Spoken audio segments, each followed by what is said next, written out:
नमस्कार दोस्तों पाकिस्तान इस बात को लेकर काफी उत्साहित था कि यहाँ पर यूएस और ईरान दोनों की टीम इस्लामाबाद आ रही है। और अगर ये पूरा नेगोशिएशन सक्सेसफुल हो जाता है, कोई पीस डील हो जाती है, तो ये इस्लामाबाद और पाकिस्तान के लिए भी बड़ी बात होगी। लेकिन मैं आपको बता दूं कि ये इतने आसान नहीं होते हैं। क्या है कि यहाँ पर बातें बहुत बड़ी बड़ी हो रही हैं। हम न्यूक्लियर वेपन्स की बात करें, स्टेट ऑफ होर्मुज, और इतने दशकों तक का ये पूरा जंग रहा है, दुश्मनी रही है। आपको क्या लगता है एक ही दिन के अंदर ये सब कुछ सुलझ सकता है? ये पॉसिबल है ही नहीं। ये आप देख सकते हो यहाँ पर खबर, इस्लामाबाद टॉक्स फेल। जो जेडी वांस हैं वो ऑलरेडी रवाना हो चुके हैं वापस अमेरिका के लिए।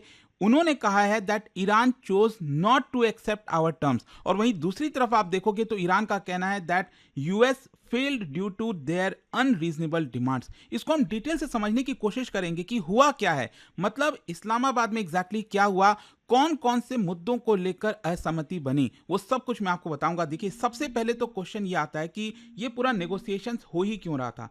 क्या है ना कि अगर बैकग्राउंड में आप देखोगे, जिस तरह का टेंशन बना हुआ था यूएस और ईरान के बीच में, ऐसा लग रहा था कि ये वॉर कितने दिन तक चलेगा, क्या होगा, कुछ समझ नहीं आ रहा था। Military escalation state of Hormuz में हो गया, जिसका इंपैक्ट पूरे दुनिया के ऊपर हो रहा था। साथ ही साथ ये जो पूरा वॉर है वो रीजनल वॉर में कन्वर्ट हो गया था। लेबनान में आप देख ही रहे थे, इजराइल जो है किस तरह से अटैक कर रहा था। फिर ईरान, इराक हो गया, सीरिया हो गया, कुछ कुछ जगहों पर ये सारी चीजें देखने को मिल रही थी। और स्पेशली गल्फ कंट्रीज के लिए बहुत बड़ी टेंशन की बात थी। दुबई पर जिस तरह से हमला हुआ, कुवैत, सऊदी अरब, हर जगह यहाँ पर ऐसा लग रहा था कि वॉर ही चल रहा है। और इसी को देखते हुए फाइनली कुछ दिन पहले, आपको याद होगा 2-3 दिन पहले, सीज फायर लाया गया 2 हफ्ते के लिए। अब क्या है ना, ये तो सीज फायर है, ऐसा नहीं है कि ये परमानेंट पीस आ गया है। ये 2 हफ्ते के लिए लाया गया है ताकि एक बातचीत करके सोल्यूशन निकाला जा सके। तो ये जो टॉक्स है, ये जो बातचीत है, वो कोशिश यही था कि फुल स्केल वॉर को रोका जा सके, जो ग्लोबल ऑयल मार्केट में वॉलेटिलिटी आ रखी है उसको स्टेबलाइज किया जाए, और लॉन्ग स्टैंडिंग जो न्यूक्लियर टेंशन है उसको फाइनली सुलझाया जाए। अच्छा, इस्लामाबाद ही क्यों, कई लोगों के मन में सवाल आ रहा है। देखो, इस्लामाबाद इसलिए क्योंकि उनका वर्किंग रिलेशन है दोनों साइड्स के साथ। अमेरिका के साथ आप सब जान रहे हो कि डोनाल्ड ट्रंप के साथ किस तरह से आसिम मुनीर जो है मिल रहे हैं, बातचीत हो रही है, इसके पीछे किस तरह की शैडी डील्स हो रही हैं, वो भी दुनिया जानती है कि किस तरह से जो क्रिप्टोज में या अलग अलग तरीके से इन्वेस्टमेंट किए जा रहे हैं। तो इसकी वजह से ट्रंप जो है वो चाहते हैं कि यहाँ पर जो है पाकिस्तान उनके साथ रहे। फिर वहीं पाकिस्तान का ईरान के साथ भी कुछ वर्किंग रिलेशंस है। ऑल्दो कुछ समय पहले आपको याद होगा दोनों मिसाइल्स भी एक्सचेंज कर रहे थे, मिसाइल फायरिंग हो रही थी। खैर, जो भी है, यूएस की जो डेलीगेशन है, जो पूरी टीम है under the leadership of JD वांस, वाइस प्रेसिडेंट ऑफ अमेरिका, वो यहाँ पर पहुंच गए। और वहीं दूसरी तरफ ईरान की तरफ से देखोगे तो हाई लेवल डेलीगेशन जो है वो आया था। ब्रॉडर जियोपॉलिटिकल पुश बेसिकली यही था डोनाल्ड ट्रंप की वजह से कि यहाँ पर उनके ऊपर काफी प्रेशर आ गया था। जिस तरह से अमेरिका में और पूरे दुनिया में बदनामी हो रही थी कि अमेरिका एग्जैक्टली कर क्या रहा है, इस वॉर को तो जीत नहीं पा रहा, यहाँ पर ईरान फ्रंट फुट पर खेल रहा है, तो डोनाल्ड ट्रंप के ऊपर भी काफी प्रेशर आ गया था। तो कहीं ना कहीं उन्होंने सोचा कि चलो पाकिस्तान जो है उनसे बातचीत तो हो ही रही है, और इस्लामाबाद में ये जो टॉक्स है उसको रख लिया जाए। अच्छा, पाकिस्तान के लिए भी बहुत इंपॉर्टेंट था ये, क्योंकि पाकिस्तान पूरी तरह से उसको सेटबैक लगा था। जिस तरह से दुनिया भर के अंदर अगर आप देखोगे तो भारत ने भी जो है पाकिस्तान के ऊपर प्रेशर क्रिएट किया हुआ था। तो उसको भी लगा कि चलो ये हमारे लिए एक अपॉर्चुनिटी है ग्लोबल रेलेवेंस बने रहने के लिए। मतलब वो अपने आप को रीपोजिशन करना चाह रहा था एज अ डिप्लोमेटिक प्लेयर। और साथ ही साथ ये भी इंपॉर्टेंट है कि जो वॉर है वो उसके बॉर्डर पर ही हो रहा है, क्योंकि पाकिस्तान ईरान का बॉर्डर एक साथ सटता है। तो उसको भी डायरेक्ट थ्रेट था कि कल जो है ये वॉर उसकी तरफ भी ना आ जाए, माइग्रेशन का इशू हो सकता है। तो इकोनॉमिक सर्वाइवल के पर्सपेक्टिव से भी आप देखोगे तो ये इंपॉर्टेंट हो जाता है। एक लीवरेज भी लेने की कोशिश कर रहा था। तो खैर, जो भी है, क्वेश्चन यहां पर यह आता है कि पिछले 21 घंटे में हुआ क्या। क्या है कि पूरी जो बातचीत है अगर आप देखोगे वो 21 आवर्स तक चली थी, और इसमें मल्टीपल राउंड्स हुए थे। मतलब कुछ डायरेक्ट डिस्कशंस हुए होंगे जेडी वांस और ईरान के लीडरशिप के बीच में, कुछ बैक चैनल नेगोशिएशंस हुआ होगा, कुछ ड्राफ्ट प्रपोजल्स एक्सचेंज हुए होंगे। लेकिन फाइनली हुआ क्या, कोई भी एग्रीमेंट साइन नहीं हुआ है। यूएस ने भी अपनी तरफ से फाइनल जो ऑफर है वो प्रेजेंट किया था। जेडी वांस जाते जाते उन्होंने यही बोला कि हमने अमेरिका की तरफ से अपना जो फाइनल ऑफर है कि हम इस हद तक जा सकते हैं, तो वो हमने यहां पर ईरान को सौंप दिया था, उनको पेश कर दिया था। लेकिन ईरान ने उसको रिफ्यूज कर दिया, एक्सेप्ट करने से मना कर दिया। एंड इसी की वजह से जो पूरी बातचीत है वो अब्रप्टली एंड हो गई, और यहां पर वापस से डिप्लोमेटिक ब्रेकडाउन आपको देखने को मिलेगा। क्वेश्चन ये आता है कि कौन से मुद्दों को लेकर कोलैप्स हुआ है। सबसे पहला और जो सबसे इंपॉर्टेंट है, इनफैक्ट जो पूरा वॉर जो स्टार्ट हुआ है उसका कारण है न्यूक्लियर प्रोग्राम। यूएस ने यही कहा है कि ईरान न्यूक्लियर प्रोग्राम चला रहा है, वो न्यूक्लियर बॉम्ब बनाने को रेडी है। इनफैक्ट पिछले साल भी जब वॉर हुआ था 15 दिन तक, तो उसमें भी यूएस ने यही कहा था कि हमने बॉम्बर्स के थ्रू ईरान के न्यूक्लियर प्रोग्राम को कई वर्षों तक पीछे धकेल दिया है।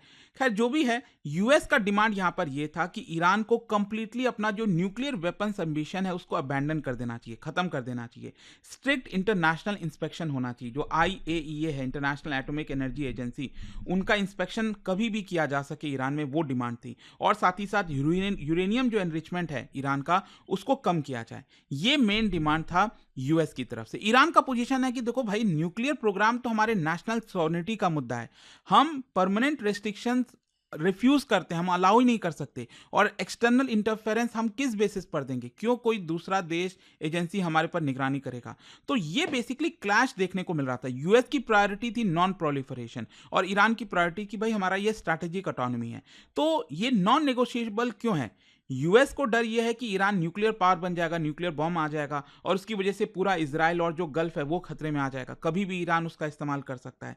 ईरान देखता है कि उसका न्यूक्लियर कैपेबिलिटी डेटरेंस की तरह काम करेगा। ईरान को यह लगता है कि अगर हमारे पास न्यूक्लियर वेपन आया तो कल के डेट में अमेरिका और इजराइल हमारे ऊपर हमला करने से 10 बार सोचेंगे पहले कि उसके ऊपर हमला किया जाए कि नहीं। एंड दैट इज वाई ये सबसे क्रिटिकल इशू था और इसी पर पूरा डेडलॉक हो गया।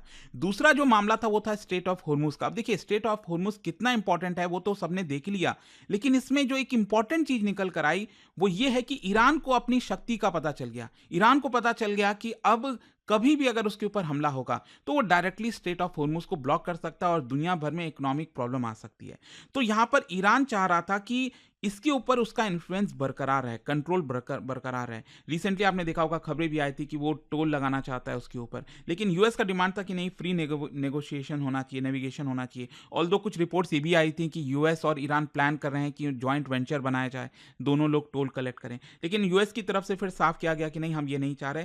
खैर जो भी है, ये जो पूरा नेगोशिएशन चला था उसमें ये भी एक बड़ा मुद्दा था स्ट्रेट ऑफ होर्मुज को लेकर, जिस पर सहमति नहीं बन पाई। और तीसरा अगेन ईरान के पर्सपेक्टिव से बहुत इंपॉर्टेंट था, वो था sanctions and frozen asset. Iran का डिमांड ये था कि हमारे ऊपर जितने भी सैंक्शंस लगाए अमेरिका ने उसको हटाइए। जो बिलियंस ऑफ डॉलर्स फंड्स रखे हुए हैं ईरान के फॉरेन कंट्रीज में, बैंकों में, उसको डिफ्रीज किया जाए, मतलब उसके ऊपर ब्लॉकेज हटाया जाए ताकि ईरान उसका इस्तेमाल कर सके। यूएस का स्टैंस ये था कि चलो हम ये सब करेंगे लेकिन बाद में करेंगे, पहले आप हमारी ये बाकी शर्तों को मानो, न्यूक्लियर वाली बातों को मानो, ये सब चीज़ों करोगे तब हम सोचेंगे कि आपके ऊपर ये फ्रोजन एसेट जो हैं और जो सैंक्शंस हैं वो हटाया जाए कि नहीं। तो इसकी वजह से अगेन यहाँ पर प्रॉब्लम ये आ गया कि कॉन्फ्लिक्ट हो रहा था। ईरान जो है पहले रिलीफ चाहता था, यूएस चाहता था कि नहीं, पहले कंप्लायंस हो। खैर, इसके अलावा एक और मुद्दा था, वो था मिसाइल प्रोग्राम और मिलिट्री पावर का। ईरान बेसिकली ये कह रहा था कि हम लिमिट नहीं लगा सकते। यूएस का मानना था कि जो मिसाइल्स वगैरह की रेंज है ईरान की, उसके ऊपर लिमिट लगाया जाए, एक पर्टिकुलर डिस्टेंस से ज़्यादा ना जा सके। ईरान का कहना है ये क्या बात हुई, आप तो बड़े बड़े मिसाइल्स बनाकर रखे हो और हमारे पास जो मिसाइल्स है आप उसको कह रहे हो कि लिमिट कम किया जाए, ये पॉसिबल नहीं है। तो ईरान मिसाइल्स को ऐसे देखता है डिफेंस की तरह कि यूएस और इजराइल अगर हमारे पर अटैक करेंगे तब हम उसका इस्तेमाल कर सकते हैं। यूएस को लगता है कि ये रीजनल थ्रेट है। खैर जो भी है, इस पे भी असहमति बनी। इसके अलावा रीजनल कॉन्फ्लिक्ट क्या है कि ईरान अपने जो प्रॉक्सी ग्रुप्स हैं उनको सपोर्ट करता है, हिजबुल्लाह हो गया, हौतीज हो गए। तो यहाँ पर जिस तरह से इजराइल हौतीस की हिजबुल्लाह के ऊपर, लेबनान के ऊपर अटैक कर रहा था, ईरान का पोजीशन था कि पहले इन सबको भी रोका जाए। लेकिन यूएस का पोजीशन था कि देखो अभी हमारी जो बातचीत है वो सिर्फ न्यूक्लियर और होर्मुज को लेकर हो रही है, ये सारी चीज़ों को हम बाद में देखेंगे। लेकिन ईरान का कहना था कि नहीं, ये हमारे साथी दल हैं, हम इनका साथ नहीं छोड़ सकते, हमें इसके ऊपर भी डील बनानी पड़ेगी। तो चीज़ें हो ही नहीं पा रही थी। और सबसे बड़ा मुद्दा था वो था ट्रस्ट डेफिसिट। अगर आप हिस्टोरिकल पर्सपेक्टिव से देखोगे तो ईरान को ऐसा लगता है कि उसको हमेशा धोखा मिला है। मतलब चाहे आप जेसी पोवा की बात करो, joint comprehensive plan of action, तो यहाँ पर भी जो न्यूक्लियर एग्रीमेंट हुआ था, जो डील हुई थी ओबामा के समय में, उससे ट्रंप ने विड्रॉ कर दिया। तो उसको लगता है कि कोई भी हम एग्रीमेंट करते हैं, कल के डेट में कोई दूसरा राष्ट्रपति आता है अमेरिका में, वो विड्रॉ कर जाता है, प्रॉब्लम हमें देखनी पड़ती है। तो दोनों साइड्स के बीच में कहीं ना कहीं डिस्ट्रस्ट है। वो आपस में सहमत होंगे कि नहीं, अगर सहमत हो भी गए तो पता नहीं वो कितना दिन तक चल पाएगा। और इसका नतीजा ये निकला कि नेगोशिएशंस डिफेंसिव हो गई, रिजिड हो गई, सस्पिशियस हो गई। और इस माहौल में क्या आपको लगता है कि कोई भी डील हो पाती है? नहीं हो पाती है। लेकिन इन सब चीजों को आप छोड़ दो, मान लो ये सहमति नहीं बन पाई, इसके पहले ही जो मैं आपको कह रहा था ना कि ये बातचीत स्टार्ट होने के पहले ही फेल हो चुकी थी, क्योंकि ये पॉसिबल हो ही नहीं पाता। सबसे पहला कारण है ओवरलोडेड एजेंडा। सोच के देखो ना, न्यूक्लियर इशू, ऑयल रूट्स, इतनी बड़ी बड़ी चीजों की हम बात कर रहे हैं, क्या ये एक ही दिन में रिजॉल्व हो पाता? नहीं पॉसिबल था, टाइम कंस्ट्रेंट था। इतने दशकों की कॉन्फ्लिक्ट, क्या 21 आवर्स इसके लिए काफी थे? नहीं, इसके लिए आपको प्रॉपर बिल्डअप करना पड़ता है। यहां पर डोमेस्टिक पॉलिटिकल प्रेशर भी तो था ना। डोनाल्ड ट्रंप अपने आप को स्ट्रांग दिखाना चाह रहे थे, और वहीं ईरान की लीडरशिप वो भी अपने आप को कमजोर नहीं दिखाना चाह रही थी। तो दोनों अपने डोमेस्टिक ऑडियंस के माइंड पर भी थे कि किस तरह से उनको अपने आप को रिप्रेजेंट करना है। डोनाल्ड ट्रंप दिखा रहे थे कि देखो हमने रोक दिया। अब मान लो न्यूक्लियर अगर अलाउ किया जाए ईरान को, तो डोनाल्ड ट्रंप फिर क्या जवाब देंगे? हमने तो ये वॉर ही स्टार्ट इसलिए किया था ताकि उनके न्यूक्लियर्स को खत्म किया जाए, प्रोग्राम को, लेकिन वो हो नहीं पाया। फिर इसके अलावा क्या होता है ना, इस तरह की जो बातचीत होती है, नेगोशिएशंस होता है, उसमें बहुत लंबा समय लगता है, ग्रेजुअल कॉन्फिडेंस बिल्डिंग होती है, वो यहां पर नहीं था। यहां पर तो क्या है, वॉर अभी चल ही रहा था, बस तुरंत सीज फायर हो गया और उन्होंने सोचा कि चलो बातचीत करते हैं तो कुछ सोल्यूशन निकलेगा। ये पॉसिबल नहीं होता है इतने जल्दी। खैर, इमीडिएट कॉन्सिक्वेंस इसका क्या होगा? देखो, सीज फायर बहुत ही फ्रेजाइल हो जाएगा। अब क्वेश्चन ये है कि अगले 14 दिन बाद, मतलब ये 14 डेज का 15 डेज का ये जो सीज फायर लगा है, वो क्या कंटिन्यू रहेगा, नहीं रहेगा, वो एक बड़ा सवाल है। तो यहाँ पर वॉर जो है वापस से स्टार्ट हो सकती है। अब कॉन्फ्लिक्ट इंक्रीज होने का खतरा वापस से बढ़ जाएगा। ऑयल मार्केट वापस से वॉलेटाइल हो जाएंगे इसकी वजह से। ग्लोबल मार्केट जो है, पावर्स इन्वॉल्व हो सकते हैं, चाइना, रशिया, वो भी शामिल हो सकते हैं। फ्यूचर सिनेरियोज क्या है? देखो, एक तो सिनेरियो ये है कि यहाँ पर जो टॉक्स हैं वो वापस से रिज्यूम हो, बैक चैनल डिप्लोमेसी कंटिन्यू रहेगी, कि भले ही जेडी वांस और जो अमेरिका की टीम है वो वापस जा रही है, लेकिन पीछे से कहीं ना कहीं कुछ चीज़ों में और चीज़ में बातचीत होगी। यूएस कुछ बातों को मानेगा, कुछ नेगोशिएट करेगा, ईरान भी एक कदम आगे बढ़ेगा, तो शायद वापस से चीज़ें हो सकती हैं। नहीं हुआ तो मिलिट्री एस्केलेशन होगा, नेवल कॉन्फ्लिक्ट होगा, हॉर्मुज में टेंशन वापस बढ़ जाएंगे, और फिर और भी ज़्यादा चिंताजनक है, प्रॉक्सी वॉर एक्सपेंशन हो जाएगा, पूरे मिडिल ईस्ट में वापस से वॉर स्टार्ट हो सकता है। कंक्लूजन ये निकलता है कि ये जो कोलैप्स है ये कोई एक्सीडेंटल नहीं है, ये स्ट्रक्चरल और प्रिडिक्टेबल था। प्रॉब्लम यह है कि यहाँ पर ओवरलैप नहीं हो पा रहा है। एक तरफ ये मैक्सिमम पोजीशन लिए हुए हैं यूएस, दूसरी तरफ ईरान भी अपना मैक्सिमम पोजीशन लिया है।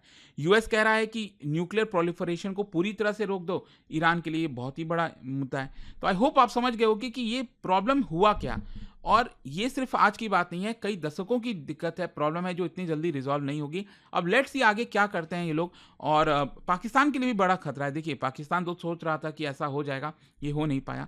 देखते हैं। जाने से पहले एक इंटरेस्टिंग क्वेश्चन, क्या आप बता सकते हो पाकिस्तान और ईरान के रिलेशंस के बारे में 2 स्टेटमेंट यहाँ पर दिए हैं, कौन सा करेक्ट है? इसका राइट आंसर आप सब जानते हैं, मेरे इंस्टाग्राम पर तो मिलेगा ही, वहां पर अगर आप नहीं हो कोई बात नहीं, टेलीग्राम से ले सकते हैं इसका सही उत्तर। और दोस्तों, जैसा मैंने आपको बताया, अगर आप यूपीएससी की तैयारी कर रहे हैं, अचीवर्स कार्निवल सेल चल रहा है, जिसमें सभी यूपीएससी कोर्सेज पर लोएस्ट एवर डिस्काउंट आपको मिल रहा है। इसके अंदर प्रीलिम्स, मेंस, इंटरव्यू सब कुछ की तैयारी कराई जाती है। 18 बुक्स का पूरा सेट आपके घर पर भेजा जाता है, पर्सनल मेंटरशिप मिलता है, प्रीलिम्स क्रैक करने पर पूरा फी भी आपको रिफंड कर दिया जाता है। अभी भी कोई डाउट है, प्रॉब्लम है बैच से रिलेटेड, ये फोन नंबर है, इस पर कॉल कर लीजिए, मेरी टीम आपको अच्छे से गाइड करेगी। And use this code Ankit live maximum discount के लिए। स्टडी IQ IAS, आपका सिलेक्शन हमारा मिशन।